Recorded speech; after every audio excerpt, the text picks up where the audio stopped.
नमस्कार। मुद्दा तो है में आपका स्वागत है। मैं हूं आपके साथ ब्रजेश चौकसी। आज मुद्दा है सरदार कितने असरदार। जी हां, प्रदेश की सियासत में सरदार वल्लभ भाई पटेल को लेकर दो सबसे बड़ी पार्टियों के बीच जुबानी जंग फिर शुरू हो गई है। एक तरफ बीजेपी पटेल को अपना बता रही है, उनके सम्मान में स्टैच्यू ऑफ यूनिटी, राष्ट्रीय एकता दिवस जैसे कामों को गिना रही है, तो अब कांग्रेस को भी अचानक पटेल की याद आ गई है। गुजरात के अधिवेशन में कांग्रेस ने सरदार पटेल पर 7 सूत्रीय प्रस्ताव पास किए। उनके मार्ग पर चलने की कांग्रेस कस्में खा रही है, तो बीजेपी आरोप लगा रही है कि कांग्रेस ने पटेल का अपमान किया। खैर, अब लोह पुरुष पर शुरू हुई इस बयानबाजी ने कुछ सवाल भी खड़े कर दिए हैं। उन सवालों को भी हम आपके सामने रखेंगे, लेकिन उससे पहले देखिए रिपोर्ट।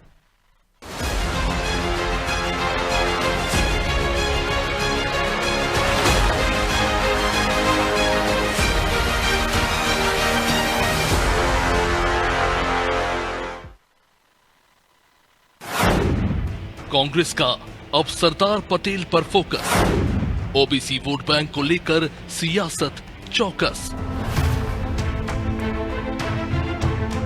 गुजरात के कांग्रेस अधिवेशन में एक नाम बार बार गूंजा, सरदार वल्लभ भाई पटेल।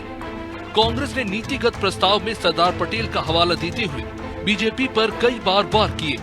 दरअसल सरदार वल्लभ भाई पटेल पर कुल 7 सूत्रीय प्रस्ताव पास हुआ है। साथ ही पार्टी ने यह तय किया है कि अब सरदार पटेल के दिखाए हुए मार्ग पर चलते हुए न्याय पथ अभियान वो चलाएगी। लेकिन अंबेडकर और बापू के बाद कांग्रेस को सरदार पटेल की याद आखिर क्यों आई? क्या कांग्रेस अब सरदार पटेल को दोबारा अपनी राजनीतिक विरासत में वापस ला रही है, क्योंकि बीजेपी उन्हें बहुत पहले हथिया चुकी है। इधर बीजेपी उसके अभियान पर तंज कस रही है। भाजपा का कहना है कि कांग्रेस ने जीते जी और बाद में भी सरदार वल्लभ भाई पटेल का अपमान किया, उनके साथ न्याय नहीं किया, पटेल की एक बात भी नहीं मानी। बात मानी होती तो आज कश्मीर का दर्द नहीं होता। सरदार वल्लभ भाई पटेल के रास्ते में जब कांग्रेस पैदा हुई थी तब भी नहीं चली। नेहरू जी ने भी सरदार वल्लभ भाई पटेल की नीतियों का और सरदार वल्लभ भाई पटेल का खुला विरोध किया। इंदिरा जी ने खुला विरोध किया। सोनिया जी और राहुल गांधी जी आज दिनांक तक खुला विरोध करते ही आ रहे हैं। कांग्रेस कभी भी ना तो सरदार वल्लभ भाई पटेल को स्वीकार कर सकती, न कभी बाबा साहब अम्बेडकर को स्वीकार कर सकती, न नेताजी सुभाष चंद्र बोस को स्वीकार कर सकती, न लोकमान्य बाल गंगाधर तिलक को स्वीकार कर सकती, न लाल पाल बाल को स्वीकार कर सकती।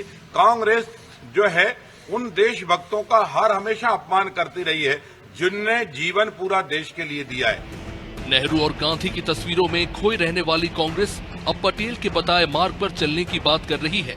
इसके पीछे शायद कांग्रेस का ओबीसी वोट बैंक को साधने का दाव हो सकता है, या उसे ये समझ आ गया कि बीजेपी ने इतिहास की सबसे मजबूत चाल उसी नेता को लेकर चली है, इसे कांग्रेस ने अपने ही घर में ठंडे बस्ते में डाला था। याद हो तो 2013 में नरेंद्र मोदी ने सरदार पटेल की सबसे ऊंची मूर्ति का शिलान्यास किया। 2018 में बतौर प्रधानमंत्री इसका उद्घाटन हुआ। इतना ही नहीं, 31 अक्टूबर को राष्ट्रीय एकता दिवस, रन फॉर यूनिटी समेत बीजेपी ने पटेल को लेकर कई कार्यक्रम किए। हालांकि अब बीजेपी के आरोपों पर कांग्रेस ने पलटवार किया। मुझे लगता है भाजपा जो है उसका मानसिक संतुलन गड़बड़ा गया है। उन्हें मालूम ही नहीं है कि सरदार पटेल जो है वो एकमात्र कांग्रेस के ऐसे नेता थे जो नेहरू जी के समकक्ष थे और जिन्हें गांधी जी सबसे अधिक प्यार करते थे। आपने देखा होगा जो कांग्रेस का एक बड़ा फोटो हम देखते हैं गांधी जी के साथ में, एक तरफ नेहरू हैं, एक तरफ सरदार पटेल हैं। तो कांग्रेस पार्टी के लिए तो वो प्रातः स्मरणीय नेता थे और वही एक ऐसा नेता थे जिन्होंने आरएसएस पर बैन लगाई थी। वो शायद ये भी भूल गए। कुल मिलाकर कहें तो बीजेपी ने पटेल को कांग्रेस से छीना और अब कांग्रेस उन्हें वापस छीनने की कोशिश में है। दोनों पार्टियां सरदार की आत्मा को अपने अपने चश्मे से देख रही है, यानी सरदार पटेल अब इतिहास की नहीं राजनीति के सबसे बड़े मोहरे नजर आ रहे हैं। लेकिन सवाल सिर्फ ये नहीं कि पटेल किसके साथ थे, सवाल ये है कि क्या किसी नेता की विरासत भी सियासी हथियार बन सकती है। खैर, अब देखना होगा कांग्रेस का सरदार पटेल वाला दाव कितना असरदार साबित होता है। ब्यूरो रिपोर्ट, अनादि टीवी।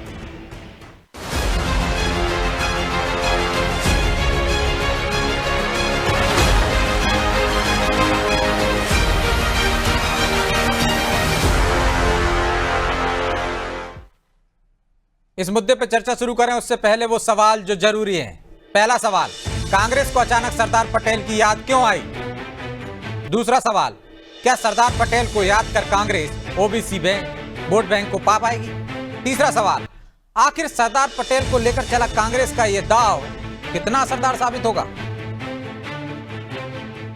चलिए इन सवालों के साथ इस मुद्दे पर चर्चा शुरू करते हैं और चर्चा में हमारे साथ मौजूद हैं बीजेपी प्रवक्ता शिवम शुक्ला, कांग्रेस प्रवक्ता प्रतिभा विक्टर और वरिष्ठ पत्रकार ललित उपन्यु।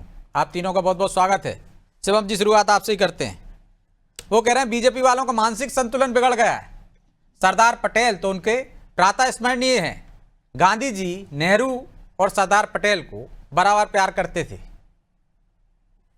देखिए, सबसे महत्वपूर्ण चीज यह है कि ब्रजेश जी, कांग्रेस पार्टी का सरदार पटेल, लाल बहादुर शास्त्री और नरसिम्हा राव जी से कितना जुड़ाव है वो हम सब जानते हैं। आज भारतीय जनता पार्टी की सरकार ने जो इस देश के लौह पुरुष थे, इस देश की एकता और अखंडता के सूत्र में पिरोने में जिनका महत्वपूर्ण आजादी के बाद योगदान था, उनको जब सम्मान देते हुए हमारी सरकार लगातार उनके नाम पर कार्यक्रम कर रही है, उनकी विरासत को सेलिब्रेट कर रही है, तो कांग्रेस को भी याद आ रही है कि एक कोई नेता सरदार पटेल करके उनके संगठन में रहे थे।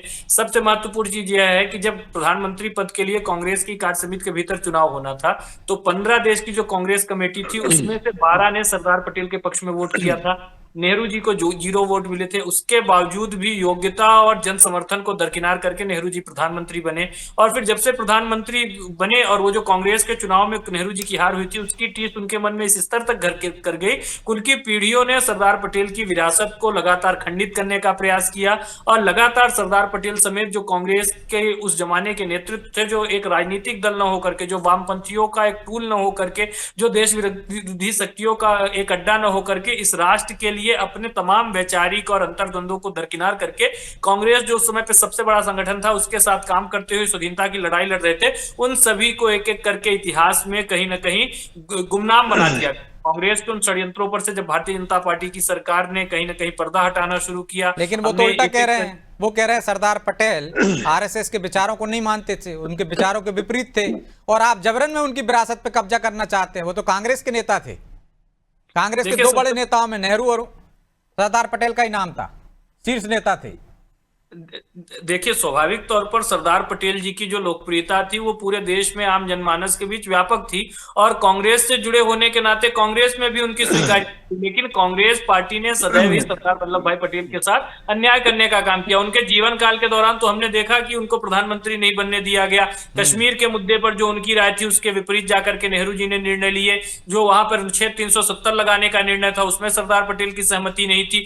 जो इस पूरे विषय को यूएन के पास ले जाने का, सिक्योरिटी काउंसिल तक ले जाने का विषय था, उस पर उनकी गंभीर असहमति थी। इन तमाम चीजों को कांग्रेस ने उनके विचार और उनकी राय से ऊपर जाकर के किया। लेकिन इसके बावजूद भी उस व्यक्ति के अंदर कितनी राष्ट्रीयता भरी रही होगी, देश के प्रति कितना समर्पण रहा होगा कि प्रधानमंत्री जैसे पद को छोड़ने में उन्होंने 2 बार नहीं सोचा। मात्र गांधी जी की इच्छा का सम्मान करते हुए उन्होंने उस पद को ठुकरा दिया। आज आप समझ सकते हैं कांग्रेस के भीतर इतना नैतिक बल, इतना साहस किसी का होगा। और इतने वर्षों में हमको संजय गांधी के नाम पे हॉस्पिटल, कॉलेज, स्कूल, गौशाला देखने को मिल जाएंगी। राजीव जी के नाम पर है, कई कांग्रेस की सरकारें सोनिया गांधी के नाम पे खोल रही हैं, इंदिरा गांधी जी के नाम पर है, पंडित नेहरू के नाम पर है, लेकिन सरदार पटेल के नाम पर आपको सिर्फ और सिर्फ कांग्रेस के भीतर एक चुप्पी देखने को मिलेगी। और सिर्फ सरदार पटेल की बात नहीं, आज सरदार पटेल को हमारी सरकार ने इतना वैभवशाली तरीके से उनको अपनाने का काम किया, लेकिन लाल बहादुर शास्त्री भी तो स्वतंत्रता संग्राम से जुड़े हुए थे।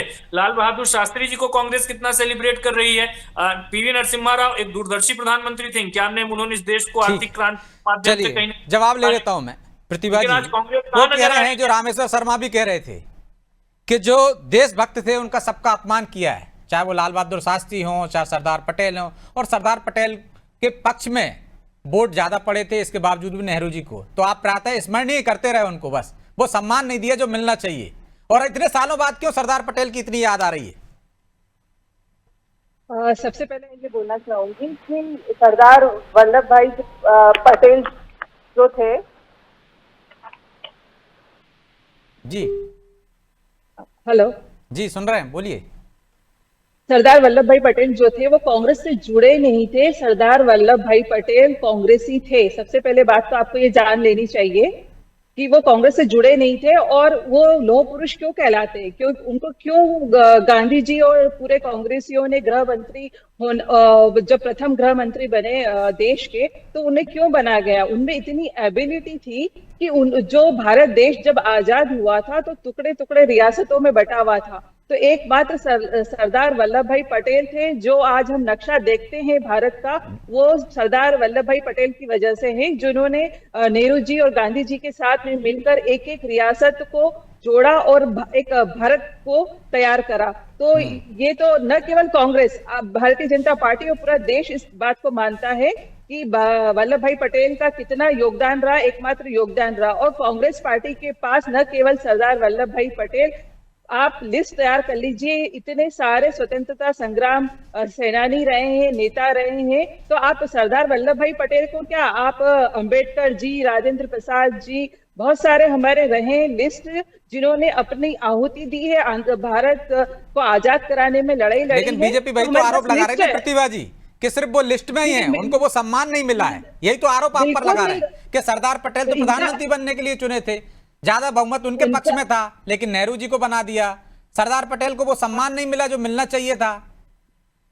इनका काम ही यही है, इनका काम है नफरत फैलाना, आरोप लगाना। ये मुद्दे की बात करते नहीं, ये केवल नफरत फैलाने की बात करते हैं। कहीं हिंदू मुस्लिम करते हैं, कहीं धर्म की बात करते हैं। अब इनको कुछ मुद्दा नहीं मिल रहा है तो ये कांग्रेस में ही, जो कांग्रेस के इतिहास पुरुष रहे हैं, अभी उन्हीं को मान सम्मान की बात करने लगे। आपको मालूम, इतिहास में जाके आपने देखा है कि उस समय गांधी जी सरदार वल्लभ भाई जी पटेल को या अन्य हमारे जो नेता थे कांग्रेस के वरिष्ठ या कार्यकर्ता, उनको कितना मान सम्मान मिल रहा था। जिन्होंने माफीनामा लिखा है वो सब ये बातें करते हैं, शोभा नहीं देता उनको। वो अपने गिरेबान में झांक के देखे, क्योंकि आपके पास नरसिम्हा राव को कितना सम्मान दिया, लाल बहादुर शास्त्री को कितना सम्मान दिया, सरदार पटेल को कितना सम्मान दिया। तो आज इतने समय बाद क्यों याद आई? पहले से आप ये कर रहे होते तो ये बात ही नहीं उठती। नहीं, याद से क्या कहते हैं आप? याद का क्या मतलब है? अगर आप कार्यक्रम चालू प्रस्ताव पारित किया आपने, राहुल गांधी कह रहे कि हम ब्राह्मण, मुसलमान और दलितों में उलझे रहे, ओबीसी हमसे खिसक गया। तो क्या ओबीसी का जो वोट बैंक हासिल करने के लिए सरदार पटेल की याद आई है क्या? जी बिल्कुल नहीं। राहुल गांधी जी शुरू से ओबीसी का नाम ले रहे हैं, उसको आरक्षण की बात कर रहे हैं, परंतु भारतीय जनता पार्टी चाहे मध्य प्रदेश में चाहे देश में हो, ओबीसी के खिलाफ में रही है और उसी के लिए राहुल गांधी जी बात कर रहे हैं। राहुल गांधी खुद ही कह रहे हैं ना प्रतिभा जी, उनने ओबीसी के साथ शुरू से नहीं रहे, उन्होंने खुद स्वीकार किया है। कल उनका भाषण आपने तो सुना ही होगा, उन्होंने कहा हम दलित में, मुसलमानों में और ब्राह्मणों में उलझे रहे, इसलिए ओबीसी वर्ग हमसे चला गया, छूट के। वर्ग छूट के चला गया, वो उसकी लड़ाई भी लड़ रहे हैं। अगर वर्ग छूट गया है तो उसको आरक्षण दिलाने के लिए लड़ाई भी लड़ रहे हैं। मेरा सवाल है ना, सरदार पटेल इसलिए तो याद नहीं आए कि ओबीसी के बड़े नेता थे। आज गुजरात में अधिवेशन हो रहा है और गुजरात जो है, चाहे वल्लभ भाई पटेल और महात्मा गांधी जी और दादा भाई नौरोजी का जन्म स्थान है। अगर वो वहाँ अधिवेशन हो रहा है तो वो बाकायदा याद करेंगे, क्यों नहीं याद करेंगे? तो सिर्फ इसलिए याद किया जा रहा है कि वहाँ पे अधिवेशन है और कोई मकसद नहीं है। अगर आप कहीं जाते हैं और वहां उससे रिलेटेड किसी व्यक्ति का स्थान होगा तो आप उसको मान सम्मान नहीं देंगे? केवल अगर उसको अगर याद नहीं करे तो आप लोग क्या बोलेंगे कि इतनी बड़ी जगह गए, उनके जन्म स्थान पे गए, मजबूरी थी क्या? ये मजबूरी थी क्या? बिल्कुल मजबूरी नहीं थी। नहीं, आपने कहा गए थे इसलिए याद कर रहे हैं, तो आप हमेशा याद करते, दूसरी जगह भी उनको याद करते तो कौन रोक रहा था आपको? बिल्कुल याद करते, बिल्कुल। आप कांग्रेस की नीतियां देखिए, योजनाएं देखिए। आपने स्वीकार किया ना कि वहां गए थे, नहीं याद करते तो लोग क्या कहते, तो इसलिए मजबूरी में याद कर रहे थे क्या? कोई मजबूरी नहीं, मजबूरी वर्ड आपका है, मेरा वर्ड नहीं है मजबूरी। आपके शब्दों से वहां का जन्म नहीं, आपने कहा वहां गए थे, हमें बात करना पड़ी, नहीं तो आप ही लोग सवाल उठाते। अगर न बोले जन्म स्थान किन किन का है, हमारे 3 महापुरुषों का जन्म स्थान है वहां पे, तो हम तीनों को याद करेंगे, क्यों नहीं याद करेंगे? हम मैच नहीं खा रहे ना आपकी बातों से और आपके जो वहां पे अधिवेशन हुआ उसमें जो बातें आई हैं कि महापुरुषों को हमेशा याद किया जाना चाहिए। वहां गए थे इसलिए याद किया, वो कह रहे हैं हम दलितों में, ब्राह्मणों, मुसलमानों में उलझे रहे इसलिए ओबीसी छूट गए। आप कह रहे हैं कि वो तो शुरू से ही उनकी लड़ाई लड़ रहे हैं। तो मैच नहीं खा रहे राहुल गांधी के बयान, पार्टी के बयान और आपके बयान। मेरी बात आप पूरी सुनिए पहले। मेरा कहने का ये मतलब है कि अगर ओबीसी वर्ग पीछे रह गया है तो हमारा ध्यान कहीं ना कहीं थोड़ा सा हट गया है, हम दूसरी तरफ ध्यान देने लग गए हैं। तो हमसे थोड़ा सा ये वर्ग छूट गया है, तो हम इसको प्रॉपर ध्यान अब पूरी तरीके से ध्यान देंगे। इनकी लड़ाई लड़ रहे थे, अब इसको फ्रंट उस पे फुट पे आके इसकी लड़ाई लड़ेंगे, तो अब पूरी तरह से ध्यान देंगे। चलिए मैं इसका जवाब ले लूंगा शिवम जी से, लेकिन ललित जी, क्या सरदार पटेल के बहाने ओबीसी वर्ग को साध लेगी कांग्रेस? और ये दाव कितना आपको लगता है कि सफल बैठेगा? क्या मकसद है सरदार पटेल के इतने साल बाद याद आना? अनम्यूट कर लीजिए, आप म्यूट है उधर से ललित जी। आवाज आ रही? जी बोलिए। मेरा निवेदन ये है कि आज जैसा कांग्रेस ने प्रस्ताव पास किया कि हम पटेल पथ पर चलेंगे, न्याय पथ पर, तो हाँ, तो वो न्याय पथ छोड़ दिया था क्या अभी तक, या उसके बारे में सोचा ही नहीं था? बड़ा सवाल है एक आपका। हाँ, एक भाई पकड़ा, आपने किसी को अपनाया, इसका मतलब आपने छोड़ दिया था। एक तरफ आप उनको अपना बता रहे हैं, दूसरी तरफ आप कह रहे हैं अब हम इनकी तरह इनके साथ चल के और किसानों की और उनकी लड़ाई लड़ेंगे। एक महीना पहले आप बिहार में थे तो आपने कहा था कि हम 1990 के दशक में पिछड़ों का, मुसलमानों का, ब्राह्मणों का ध्यान नहीं रख पाए तो वो हमसे बिछड़ गए। आज जब आप गुजरात में जाते हैं, आपको पता है कि ओबीसी वहां निर्णायक स्थिति में है। हालांकि गुजरात के चुनाव 3 साल बाद है। मैं तो ये रणनीति ही गलत समझता हूँ। ये CWC बिहार में होना चाहिए थी जहाँ 5 महीने बाद चुनाव है। खैर, ये उनका निजी मामला है। मेरा निवेदन ये है कि क्या उन्होंने पटेल को छोड़ दिया था, उनको सरदार पटेल को छोड़ दिया था जो उन्हें अपनाना पड़ रहा है। दूसरी बात, एक हफ्ते पहले वो अंबेडकर पथ पर चलने की बात कर रहे थे और अभी तमाम सारे समारोह होना बाकी। तो मुझे ऐसा लगता है कि कहीं ना कहीं कांग्रेस की रणनीति में, कांग्रेस के पास कोई रोड मैप नहीं है, इसलिए वो हर बार एक नई चीज लेके आती है और उसी को एक तात्कालिक मुद्दा उठाया, उस पर बात किया, उसका आउटकम क्या है, उसका हासिल क्या है, इस पे कभी स्टडी नहीं करती। वो तो सैम पित्रोदा कह ही चुके हैं कल कि रायपुर में क्या हुआ, जयपुर में क्या हुआ, जो अधिवेशन में फैसले लिए गए, जो सुझाव आए हुए, उन पर अमल ही नहीं हुआ। एग्जैक्टली, मैं भी उसी पे आ रहा था कि भाषण में बोलना, कागज पे लिखना और जमीन पे उतारना 3 अलग अलग बिंदु हैं। और उसके लिए आपको जब कोई चीज जमीन पे उतारते हैं तो उसके लिए एक मजबूत संगठन की जरूरत पड़ती है। कांग्रेस को मुद्दे कितने ही मिल जाएं, अगर उनके पास अच्छा लीडर नहीं है, अच्छा संगठन नहीं है, तो वो उसको जमीन पर नहीं उतार सकती। अब आप आंबेडकर जी की जो सामाजिक समरसता वाली नीतियां हैं, आज आपने भाषण में कहा कि साहब बीजेपी के राष्ट्रवाद छद्म है, आपने ये ऐसा कहा भाषण में, जितना मैंने पढ़ा उनके बारे में। और अब हम सामाजिक और उसकी समरसता की राजनीति करेंगे, जोड़ना नहीं, तोड़ना नहीं, जोड़ना है हमको। और दूसरी तरफ आप जातिगत जनगणना की बात करते हैं, तो ये तोड़ना है कि जोड़ना है? तो आप अपना सबसे पहले तो अपना रोड मैप बताइए। आप कंफ्यूज कर देते हैं कार्यकर्ताओं को, टीम को, खुद को और संगठन को, देश को। एक आप अपने पथ पे चल लीजिए। मेरा तो निवेदन ये है, आप किसी पथ को मत अपनाइए। कांग्रेस का जो पथ है उस पे चल लीजिए। बीजेपी जो मुद्दा दे रही है उस पथ पे चलने की जरूरत नहीं है। बीजेपी 10 साल, 12 साल, 15 साल पहले पटेल साहब को अपना चुकी है, हाईजैक कर चुकी है। इसके पहले अभी अंबेडकर का विवाद चल रहा है। 1 हफ्ते पहले हम लोग इसी शो में बैठे थे, तब ये था कि ये किनके हैं, उस पे अभी 14 अप्रैल तक। और आपको खड़गे जी ने भी कहा इसी अधिवेशन में कि गांधी जी का चश्मा और लाठी छीन लिए, उनने चुरा लिए। हाँ, तो ये किसकी कमजोरी है? ये आपके संगठन की। अगर ये आप अभी जो मैडम हमारी बहन कह रही थी कि साहब ये तो हमारे थे तो छिटक क्यों गए? हमारे संगठन की कमजोरी थी, हमने ध्यान नहीं दिया, या हम तात्कालिक मुद्दे में उलझे रहे, हमारा अतीत, हमारे महापुरुष सब हम छोड़ चुके थे। तो ये उसी का परिणाम है कि इनको इतिहास के भरोसे राजनीति चलाना पड़ रही है। आपके पास वर्तमान में ढेर सारी चीजें हैं, उसको छोड़ के क्यों? क्योंकि आप खुद कंफ्यूज हैं। मैं फिर बार बार कह रहा हूं, आपके पास कोई रोड मैप नहीं है और ना आपके रणनीतिकार ऐसा कुछ करते हुए दिखते हैं। तो सीधा आप कहना चाह रहे हैं इस तरह के दाव से कोई असर नहीं होने वाला, कोई फायदा नहीं होने वाला? मुझे लगता है ये सब अधिवेशन तक ही रहेगा, क्योंकि ऐसी ही है कि यात्रा भारत जोड़ो। चलिए, आपने बड़ा सवाल उठाया, इसलिए प्रतिभा जी आप ही के पास, न्याय पथ पर आप चलने की क्या जरूरत है? क्या आपने छोड़ दिया था सरदार पटेल को जब उनके पथ पर आप चल रहे हैं? कभी आप दूसरे राज्य में जाते तो अंबेडकर को याद करते हैं, फिर यहाँ याद करते हैं। इसके बाद आपकी कोई ना रणनीति है ना रोड मैप है, भटके हुए हैं आप लोग, इसलिए कोई फायदा नहीं होने वाला। देखिए, अगर जो घर का निर्माण करता है, जो घर बनाता है, उसको मालूम होता है खून पसीना कैसे बहाया, कैसे घर का निर्माण करा। वैसी देश के लिए बात है। जिसने देश की आजादी की लड़ाई लड़ी, जिसने देश के निर्माण में अपना पूरा टाइम दिया हो, साल दियो, जिस संगठन ने, उस संगठन को कुछ दशकों पहले ही कुछ ऐसी ताकतें आ गई और सत्ता पे काबिज हो गई है, और वो दिखा रही है कि देश को आजादी किसने दिलाई, किस देश का निर्माण किसने किया। आपके महापुरुष ले गए आपसे, नहीं अपनी विरासत बता रहे हैं। भाई तो ललित जी कह रहे हैं तो कि आपसे छीन कैसे गए भाई?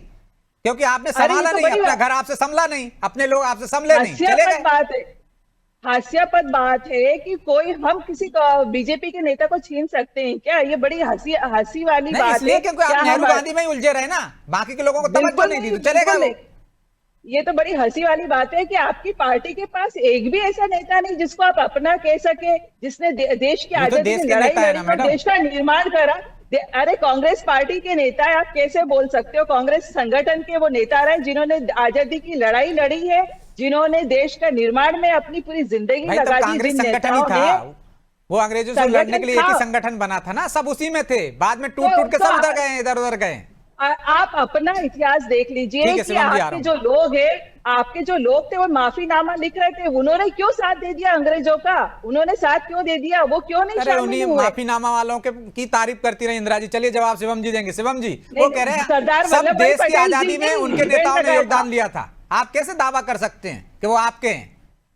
ब्रिजेश जी, सबसे महत्वपूर्ण चीज यह है कि भारतीय जनता पार्टी जो सरदार वल्लभ भाई पटेल की वास्तव में विचारधारा और सोच को मानती है, वो कभी भी महापुरुषों को राजनीतिक संकीर्णताओं में नहीं देखती। सरदार वल्लभ भाई पटेल के नाम पे ओबीसी आ जाएंगे, गांधी जी के नाम पे उनके समाज के लोग आ जाएंगे, नेहरू जी के समाज पे उनके लोग आ जाएंगे। भारतीय जनता पार्टी इस दृष्टिकोण के साथ महापुरुषों को नहीं देखती है। हमारा मानना है कि वो किसी भी छोटे से भी सामाजिक वर्ग से हो, जिसका संख्या बल एकदम शून्य के बराबर हो, लेकिन इसके बावजूद भी अगर उनका योगदान इस राष्ट्र के लिए है तो पूरे राष्ट्र के हैं। सरदार वल्लभ भाई पटेल कोई कांग्रेस पार्टी के थे, ऐसे तो जयप्रकाश नारायण भी कांग्रेस पार्टी के थे आजादी से पहले, लेकिन आजादी के बाद जब कांग्रेस पार्टी अताताई हो गई, इंदिरा जी आपातकाल लगाती हैं, लोकतंत्र को कुचलती हैं, तो उसके विरोध में चले गए। शायद सरदार पटेल भी तब तक जीवित रहते तो अभी इस प्रकार का काम करते। देखिए, इन सभी लोगों ने स्वाधीनता की लड़ाई के दौरान अपने निजी जो उनके हित अहित थे उनसे ऊपर जाकर के इस राष्ट्र को एकजुटता के सूत्र में पिरोने वाले सबसे बड़े संगठन के साथ चुनना सुना। लेकिन आजादी के पश्चात तो कांग्रेस ने देश की क्या स्थिति की? महात्मा तिलक आज वो ब्राह्मण वर्ग से है तो क्या इसलिए उनसे दूरी बना लेंगे? वो भी तो आजादी की लड़ाई में उनका कौन सा कमजोर योगदान था? इन चीजों को कांग्रेस को देखना चाहिए। अगर आप महापुरुषों को जातियों के आधार पर, संख्या बल के आधार पर इतनी संकीर्णताओं के साथ नहीं बांट सकते। दूसरा, वीर सावरकर को आप बार बार टारगेट करते हैं। उनका इंदिरा जी ने उनका स्मारक बनाने का काम किया, उनके जो किताब और लेख थे वो सरकारी संस्थानों से निकलवाने का काम किया। इंदिरा जी ने उनके पुण्यतिथि के अवसर पर पत्र लिख करके देश की आजादी की लड़ाई में एक महान क्रांतिकारी बताया। राजीव जी ने संसद में खड़े होकर के उनके नाम पर डाक टिकट जारी किया। नरसिम्हा राव जी की सरकार ने उनको प्रेस करने का काम किया। अरे कम से कम सावरकर जी को आप न प्रेस कर पाए, कम से कम अपने बाप दादाओं की शिक्षा और उनकी सोच का तो आदर कर लेते। लेकिन राहुल गांधी से भी दूर नजर आते हैं, क्योंकि उनको हाफिज, अफजल, इस प्रकार के तत्वों में आज महापुरुष नजर आ रहे हैं। और सरदार वल्लभ भाई ठीक है, छोटा सा जवाब दे दीजिए प्रतिभा जी। कुछ कह रही हैं आप, समय नहीं है, छोटा सा 30 सेकंड में। ठीक है शिवम जी, वो कह रहे हैं आपके नेताओं ने सम्मान दिया, उनका तो सम्मान कर लो कम से कम। महापुरुषों का जो आपके ही बड़े नेता थे वही सम्मान दे रहे थे, जिन्हें आप माफी वीर कहते रहते हैं। देखिए मेरी बात सुनिए, कांग्रेस के जो लोग थे वो कांग्रेस के थे, है और रहेंगे। ये अरे नहीं, इंदिरा जी ने पत्र लिखा कि नहीं, राजीव जी ने डाक टिकट जारी किया कि नहीं? ये बड़प्पन है उनका कि ऐसे अच्छा, लोगों के लिए भी अरे ये भी एक जारी कर दिया। आप अंग्रेजों के साथ साठगांठ वाला बता रहे हो और आपके नेता, आप अरे वो इतिहास पढ़िए। अरे उस इतिहास के उस कालखंड को इंदिरा जी ने तो देखा होगा। आजादी का समय बिल्कुल देखने के देखा। बावजूद वो समझती थी किसका कितना योगदान है। राहुल गांधी क्या चलिए समझे शिवम आजादी जी, की प्रतिभा लड़ाई जी को? माफी राहुल चाहता हूं, गांधी- समय की बाध्यता है, इसलिए चर्चा को यहीं विराम देंगे। आप तीनों का बहुत बहुत धन्यवाद। तो सरदार पटेल की याद आ गई कांग्रेस को लंबे अरसे बाद, लेकिन क्या पटेल उन्हें ओबीसी का वोट दिला पाएंगे? और क्या ये अधिवेशन गुजरात में कुछ उन्हें सफलता दिला पाएगा? ये तो आने वाला समय बताएगा। बहरहाल मुद्दा तो है। मैं इतना ही, मुझे दीजिए इजाजत और आप देखते रहिए आराध्य टीवी। नमस्कार।